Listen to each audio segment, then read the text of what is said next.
you at Monticello. There's excitement at Monticello.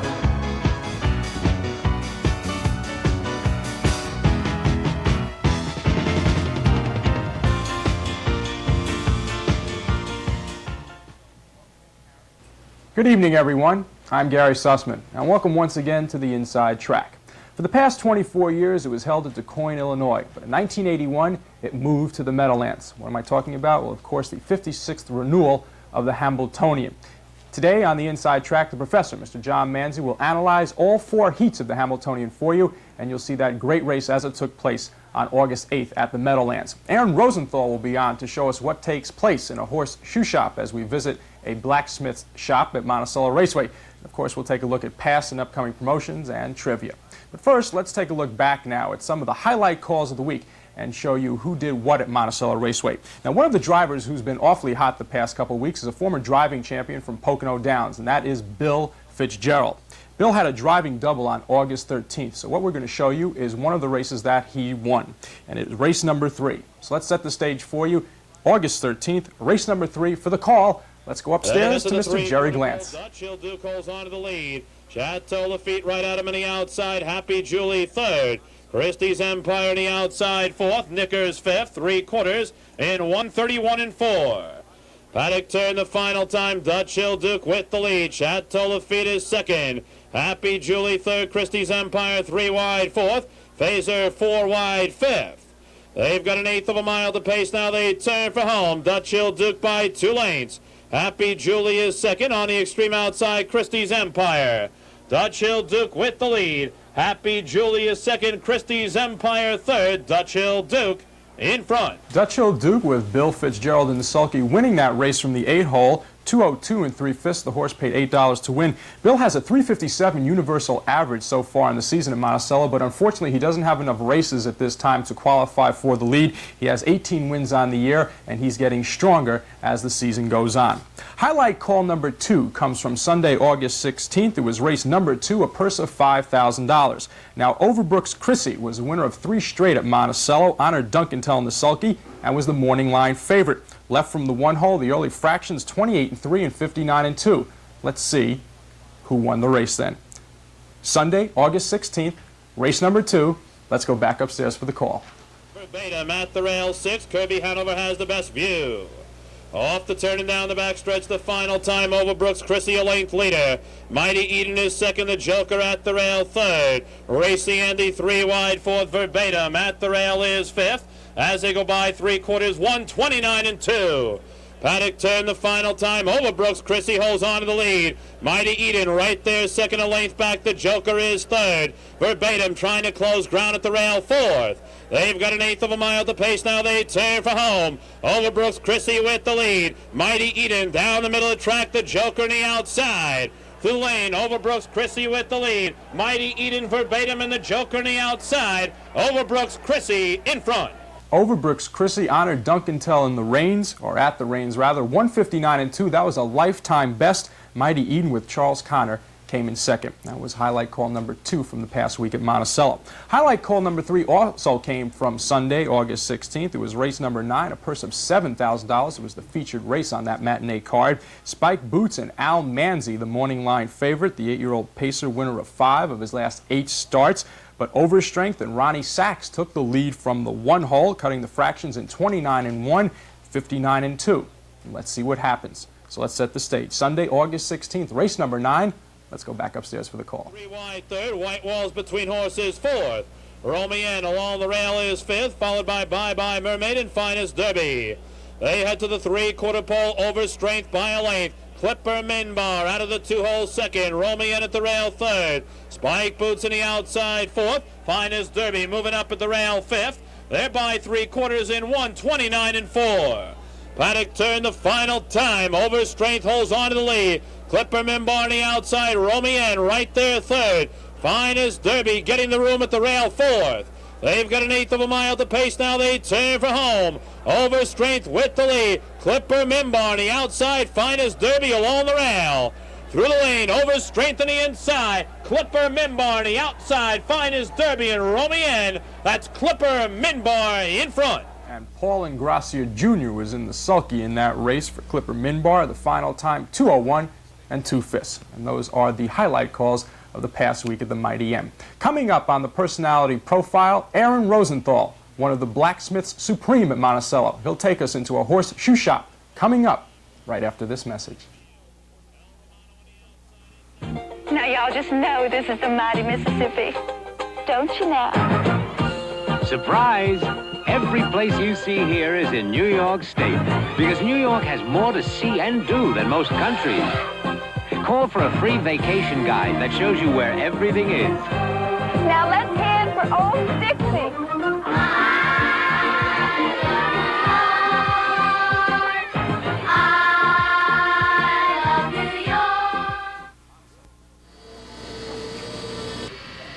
This is a shoe store for animals here at Monticello Raceway. And I'm with one of the blacksmiths at Monticello Raceway, Mr. Aaron Rosenthal. I'll get the name right. I have trouble speaking sometimes. Pleasure to meet you, sir. Yes, sir. It's a pleasure to talk to you. First question, how does one become a blacksmith? A little personal history. Well, you go to school if you want, or you apprentice to a blacksmith. How did you start? I apprenticed. I tried to get into school. They told me I was too old. I started at 38. And they claim that you have to be in the teens to get into school. So I went to a blacksmith and worked for a year for $30 every 3 months. Was this locally, or was this somewhere This else? was in Goshen. I worked with an old man by the name of Bill Adams, who was out of Texas. And I worked with him for a year to learn how to be a blacksmith. Did you always have an affinity for horses? Well, I had a riding academy when I was a teenager in high school. And I had a slight idea of how to shoe horses because I used to have to tack my own shoes on then. I also had 3 years of veterinary school, and one of my courses in veterinary school was on the care of horses' feet and shoeing horses. Can you go over some of the tools that you have here? I see there's a furnace in the back. Well, that's a forge. It's a coal forge, soft coal or blacksmith coal, whichever one you call it. It used to be run by a hand-driven windmill, which you cranked, but I've modernized it to the point where I now have a small electric motor and a switch. Modern times. Yeah, well, that's what it amounts to. It's easier, it don't hurt my arms so much, and it's faster. I also have a gas forge, which you use for traveling. When you have to travel around, it's much easier carrying this than it is the hood, the forge, coal, tubes, and everything else. I guess the simplest way to explain what you do is a horse comes in that has a shoe problem, and you mold a new shoe to fit the horse. Is that, for the layman, is that the easiest way to explain it? You fit. This is a different type of shoeing than any other shoeing you'll find. This shoeing requires that you fit the shoe to the foot. Any other shoeing in the flats, saddle horses, jumpers, or anything, you make the shoe, put it on the foot, and then shape the foot to fit the shoe. And this is different. You work with a tolerance of a 32nd of an inch or less here, because that's what's going to keep a horse from going into a break or keep him on gait. Now, when you're nailing the shoe into the, how does that work for those who don't know the anatomy of the horse? It would seem to be very painful for the horse. No, it's similar to your fingernails. The part of the nail that you have that hangs over is roughly the outside of the hoof. Your cuticle is the quick, which pertains to the horse's foot. The wall, or the outside of the foot, has no feeling. There is a white line inside of the wall, which is the demarcation between the nerves and the dead wall. So in other words, the area that you're nailing into, the horse cannot feel. There's no feeling whatsoever. Have you ever had any instances that were unusual when you look back, that it was very hard to shoe the horse just wouldn't allow you? Oh, sure. Many times, let's put it that way. Some horses, like humans, have Some worse horses tempers. don't like anybody picking their feet up. Young horses are terrified, actually, when they come into a shop and there's all these different things. They're used to their own stalls. And a horse that comes into a shop for the first time has actually got a problem. He's scared. So then it's up to the blacksmith to be tender with the horse. Well, you can't be tender. That's 1,100 pounds of animal you're fooling with. You can't be tender with them, but you got to be patient is the word you're actually looking for more than anything else. How long does it actually take you to shoe a horse? Well, I do a horse in an hour. That gives me usually 10 or 15 minutes of recuperative time in between horses. It varies, though, with other blacksmiths. Some are faster, some are slower. Aaron, is it simply a matter of if a horse is cooperative, then it makes your job that much easier? Oh, absolutely. An aged horse that's had this work done on him numerous times comes in and he'll more or less pick his feet up for you. The only time you have problems is if a horse is hurting, if his back is sore or a leg is sore, then it's a little difficult for him to balance, and he might do some things which shouldn't be done, but majority of the horses are good. Just like humans, when they go into a shoe store, some people don't like to pick their feet up either. Well, some people don't and won't, but these horses are more or less cooperative. They've started with these horses when they're yearlings, actually. They start picking their feet up and playing with their feet, and when they get the idea that you're not going to hurt them, then they're fully cooperative, you might say. Sir, thank you very much for taking time out of your busy day to talk with us. You're welcome. Mr. Aaron Rosenthal, blacksmith supreme at Monticello Raceway. Aaron's the name, shoeing's the game. We'll be back with more on the Inside Track right after these messages. Promotional considerations for the Inside Track provided by Carlos's Restaurant, the best Italian food in Sullivan County. Lefty's Charbroil, the better burger place. Kessler Brothers Butchers, Kessler's label enhances your table.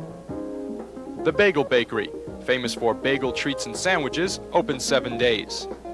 House of Lions, fine dining in a country inn atmosphere.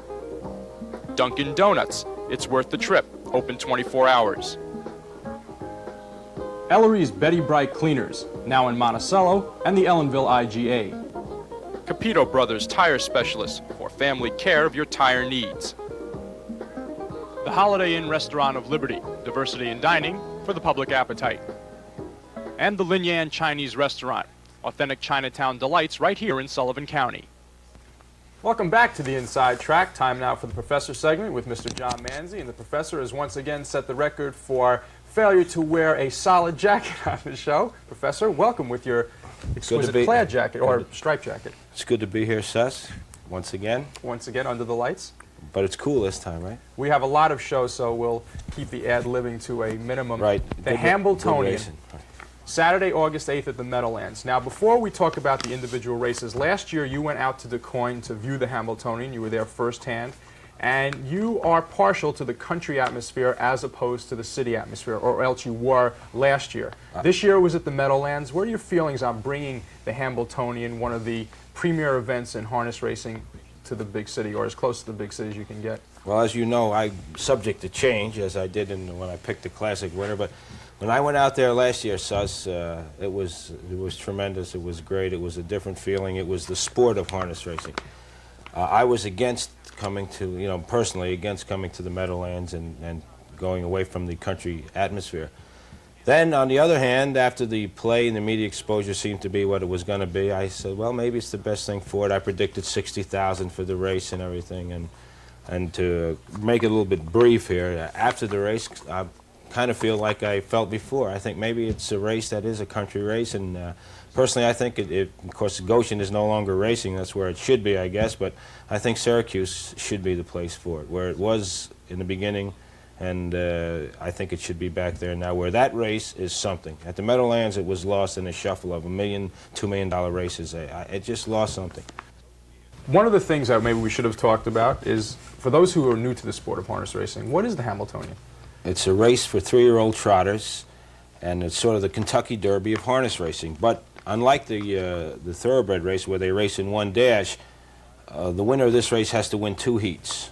So there's heat racing. Harness racing used to be all heat racing years ago, but 2 heats, 2 out of 3 or 2 out of 4. And that's a perfect lead-in to looking at the Hamiltonian. And what we're going to do is look at the stretch calls of the first 2 heats, and we're going to let you look at the full races of the last heat, and of course the race-off between the 3 finalists. John, Heat 1 went to Olaf and Carl Allen.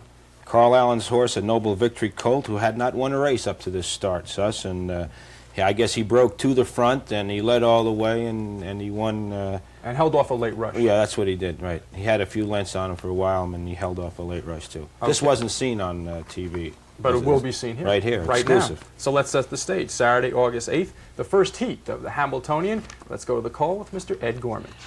Then it's Nathan Lobel. They come to turn for the 3/4. Olaf leads the way to the 3/4 by 2. In second is Graf Zeppelin. Coming on are both Smokin' Yankee and Arnie's Aim, followed by Daycare. 3/4 time, 1:31.1. Straighten away, and they're in the lane. Olaf's there a length. Coming on, Graf Zeppelin far outside, Arnie's Aim, and from far back, Daycare coming rapidly to the leaders. Fighting to hang on is Olaf. Middle of the racetrack, Graf Zeppelin, Arnie's Aim is up. 3 across the track, Smokin' Yankee fighting to hang on, and from far back, Super Juan looks to join that front flight. In front to the inside is Olaf. Olaf and Carl Allen, 2:03 4/5. So at this point, Carl Allen has a leg up on possibly winning the Hamilton. Right, he didn't just jog there like I had said. I had confused. The second heat was the one the horse ran away, Shy Away St. Pat, and won easily. But as you see, it was muddy and it was tough going. Had this been at DeCoin, the race would have been postponed. And we may add to, at this point, 20,000 people at the Hamiltonian. Disappointing to me. And we'll talk about that after the race. I want to talk about the crowd and the media exposure. Let's see the race itself. Okay. It says it all. Heat number 2, Shy Away St. Pat, Ray Remen in the sulky, who was the eventual Hamiltonian winner. He is only the 3rd gelding to win the Hamiltonian. Shy Away St. Pat out of Michigan, and kind of a nice horse. And Remen said the only reason he really raced in the Hamiltonian this year because it was in the Meadowlands. Because it was at the Meadowlands. Had it been at DeCoin or somewhere else, he may not have raced. Okay, heat number 2, Saturday, August 8th, from the Meadowlands. Let's go to the call. Mr. Ed Gorman. To the outside, Nimble Haste parked his 3rd, Hot-Blooded in 4th, Classy Rogue 5th, swings to the outside to go up. Then it's Charter Party alongside Banker Barker. Coming through on the rail is Snack Bar. The half was 1-1-1. They go off the turn. Shy Away St. Pat has gone off by 5-6 lengths. In second is Tar Pond. 3rd and Park, that's Nimble Haste. Gaining ground from 4th is Hot-Blooded once again, Classy Rogue. Moving strongly in 5th is 3 wide, and Banker Barker now making a strong brush from the outside. Also coming 3 wide is Charter Party behind Banker Barker. Then it's Snack Bar as they turn for home. 3/4 in 1:31.2.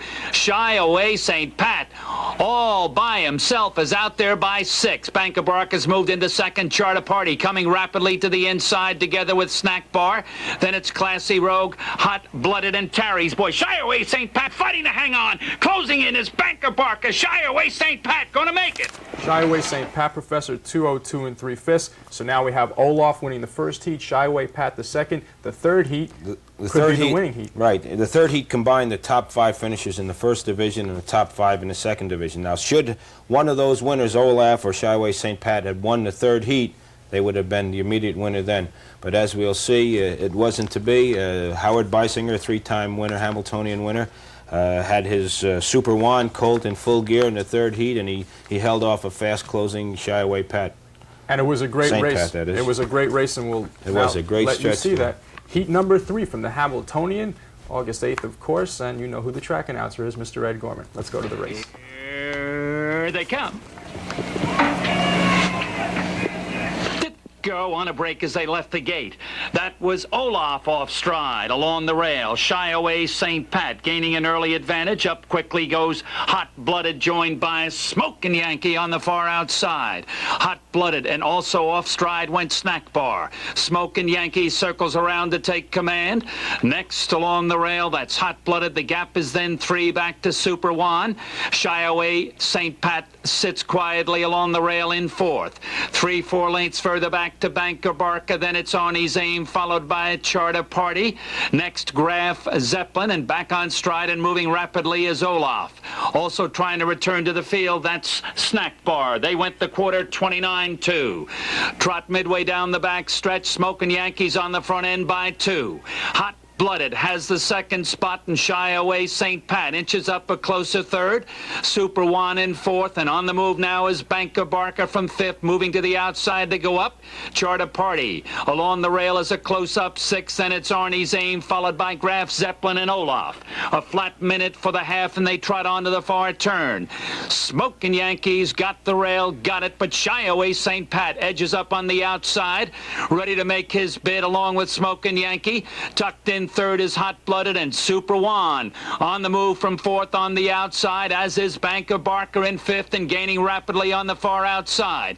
Then with rail position, that's Charter Party. Next is Arnie's Aim, followed by Graf Zeppelin. Then it's Olaf. 3/4 and Shy away St. Pat now on the front end. 1:30 and 4, they straighten away in the lane. Shy away St. Pat fighting to hang on as Super Juan is closing in with a challenge. Banker Barker, Arnie's Aim coming very fast on the far outside. Shy away St. Pat and Charter Party closing in down on the rail. Super Juan is edging up for the lead on the outside with Shy away St. Pat. Super Juan. And as Ed called it, Super Juan, 201 and 1/5.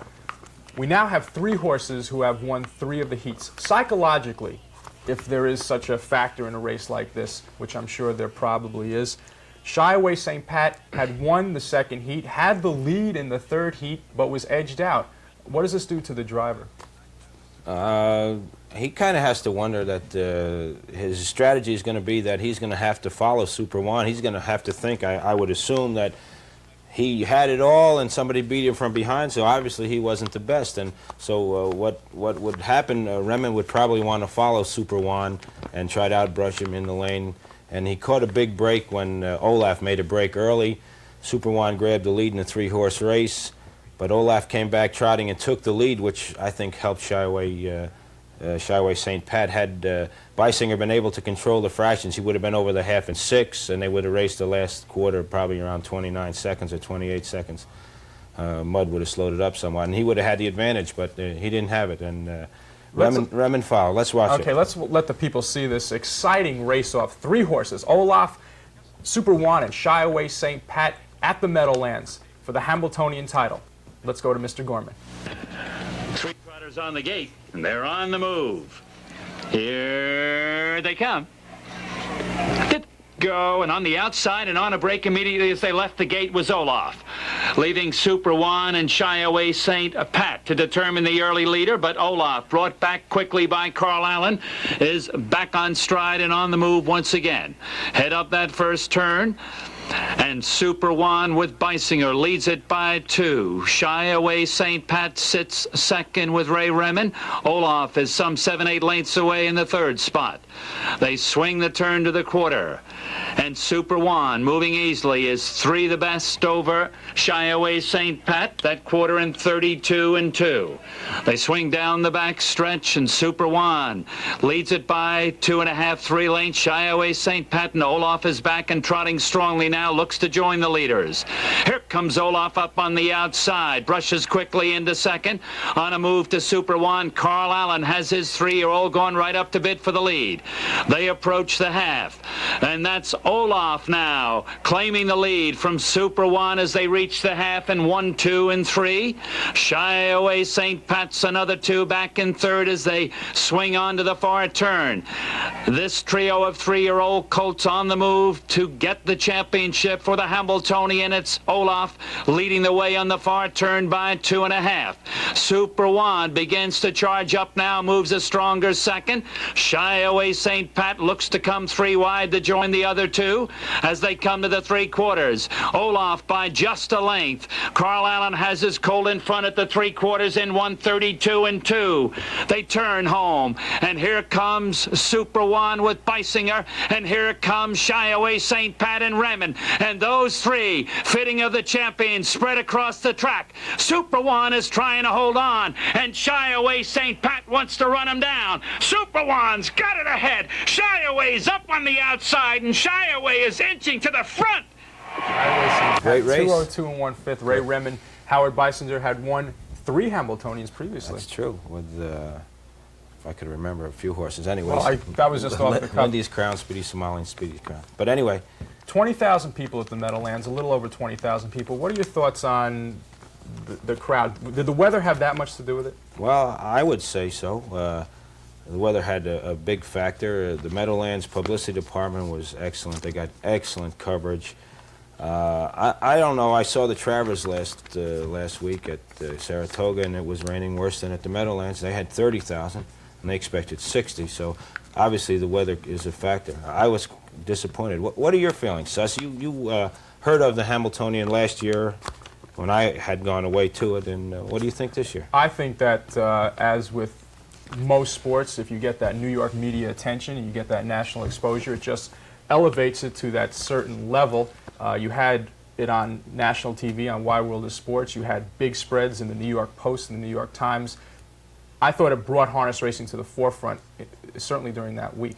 I thought that it was unfortunate that they had the $2 million Meadowlands pace, the Woodrow Wilson pace on Monday. They had a $250,000 race on Tuesday. I think that might take away some of the luster of the Hamiltonian. Well, they tried to make a speed week out of it, I know, but I think a lack of talent this year. Honestly, there's the Colts this year aren't quite the caliber they have been in the past, and the exposure on these horses. Smoking Yankee early touted to be one of the best early, but he's fallen by the wayside, and some of the good ones, Keystone Triton and a couple of the other ones fell down and didn't make it. That hurt too. Okay, the Hambletonian on the inside track. We'll be back with upcoming and past promotions and trivia right after this commercial. Promotional considerations for the inside track provided by Claire's County Seat Restaurant for a congenial and truly elegant culinary experience. Ralph Cutler's Mail Modes, home of the Sandsabelt Slack, free alterations while you wait. The Down Under Lounge. If it ain't happening at the Down Under, it ain't happening. The Canton Restaurant. In Monticello, Chinese means Canton, open 7 days. Skaters World. You can enjoy the racing while the kids enjoy the skating. Willie's Bend and Elbow, serving dinner, pizza, and sandwiches in a lounge of distinction. Raceway Dining Terrace. Enjoy complete dinners weeknights for $9.95 while you watch the racing. Miss Monticello Diner, the finest in early American home-style cooking. And Bernie's Holiday Restaurant, food served with a pinch of love.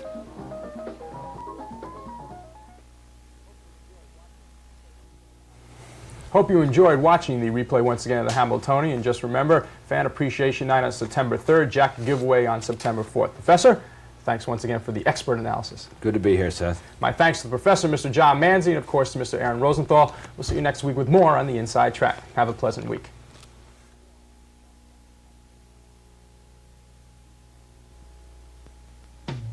Meet you at Monticello.